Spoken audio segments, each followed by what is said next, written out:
खबर शामिल करते हैं। डिप्टी स्पीकर पंजाब असेंबली की रूलिंग के खिलाफ दरखास्तों पर समाअत। सुप्रीम कोर्ट रेड जोन की सिक्योरिटी को फुल प्रूफ बनाने का फैसला सामने आया है। रेड जोन में एंटी राइट फोर्स भी तैनात करने का इम्कान है, जबकि एंटी राइट फोर्स डंडों और आंसू गैस गन से लैस होगी।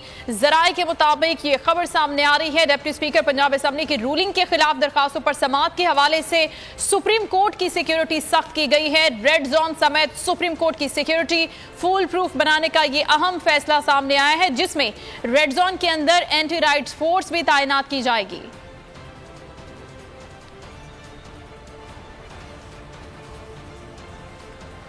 डिप्टी स्पीकर पंजाब असेंबली की रूलिंग के खिलाफ दरखास्तों पर समाअत होनी है सुप्रीम कोर्ट में, और इस हवाले से सुप्रीम कोर्ट समेत पूरे रेड जोन की सिक्योरिटी को फुल प्रूफ बनाने का यह फैसला किया गया है, जिसके मुताबिक रेड जोन में एंटी राइट फोर्स तैनात की जाएगी और ये एंटी राइट्स फोर्स डंडों और आंसू गैस गन से लैस होगी। किसी भी हंगामी सूरत हाल से निपटने के लिए एंटी राइट्स फोर्स को यहां पर तैनात किया जाएगा और सुप्रीम कोर्ट समेत दीगर अहम इमारतों की सिक्योरिटी सख्त कर दी गई है।